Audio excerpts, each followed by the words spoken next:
నమస్తే, welcome to I news. అందరూ అనుకున్నారు ఆమె కేవలం పనమ్మాయి అని. కానీ ఎవ్వరూ ఊహించలేదు ఆమెలో ఒక పగమ్మాయి దాగి ఉందని. ఆకలితో వస్తే అక్కునే చేర్చుకున్నారు. కానీ ఆమె మాత్రం అదును చూసి అన్నం పెట్టిన చేతినే కాటేసింది. నీడ ఇచ్చి ఆశ్రయం కల్పించిన ఆ ఇంటికే కన్నం వేసింది. ఆ ఇంటి గోడలకు తెలుసు ఆమె వేసిన ప్రతి అడుగు ఎంత ప్రమాదకరమో. చివరకు ఏం మిగిలింది? నమ్మిన వాళ్ళకి నడిరొడ్డు, నమ్మించిన ఆమెకి నెత్తుటితో నిండిన కన్నం.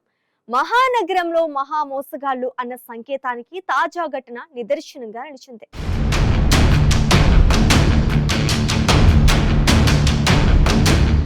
అమాయకత్వం నటిస్తూ ఇంట్లోకి ప్రవేశించడం, ఇంటి మనుషుల బలహీనతలను తెలుసుకోవడం, లాకర్ల తాళాలు ఎక్కడున్నాయో కనిపెట్టడం, ఒక అర్ధరాత్రి అందరూ నిద్రిస్తున్న వేళ తన అసలు స్వరూపాన్ని బయటపెట్టడం, ఇలా డబ్బు కోసం ఎంతటి దారుణానికైనా తెగబడుతున్నారు కొందరు పనమ్మాయిలు.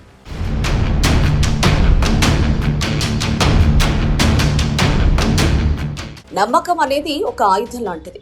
అది ఇంకొకరి చేతికిస్తే మన గొంతు కోయడానికైనా వాడతారు అనే దానికి తాజా ఘటన రుజువు చేస్తుంది.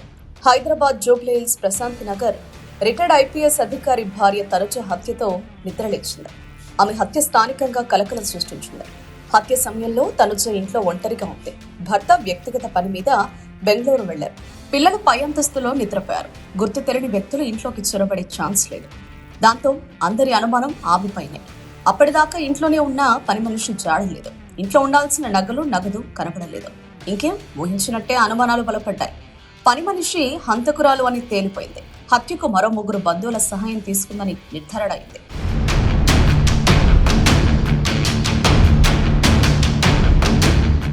నేపాల్కు చెందిన కల్పన 8 నెలల క్రితం మీనా అనే మహిళ సహకారంతో retired IPS officer Vinay Ranjan ఇంట్లో పనిలో చేరింది.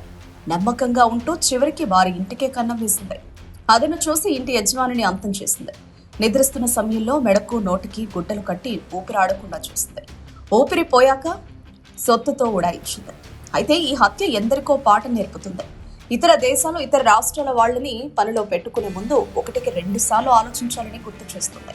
కాగా ఇతర దేశాల నుండి వచ్చే పని మనుషులను నియమించుకోవడం హైదరాబాద్ లో కామన్ అయింది. తక్కువ జీతానికి పనిచేస్తున్నారని తెలుసుకుంటున్నారో కానీ ఒక వ్యక్తి నేర చరిత్ర ఏమిటో, వారు ఏ ఉద్దేశంతో వచ్చారో ఊహించలేకపోతున్నారు.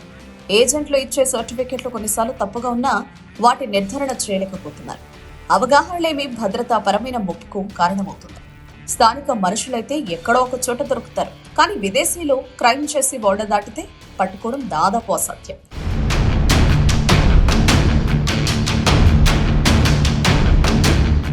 అన్నం పెట్టిన ఇంటికి కన్నం వేసే పగమ్మాయిలు ఇలాంటి లొసుగులనే వాడుకుంటారు.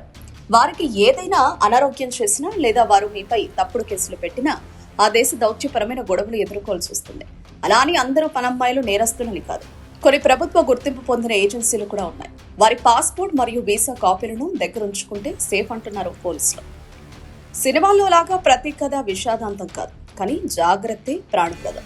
ఒక విదేశీ వ్యక్తిని మీ ఇంట్లోకి ఆహ్వానిస్తున్నారంటే మీరు మీ భద్రత కూడా వారి చేతుల్లో పెడుతున్నారని గుర్తుంచుకోవాలి.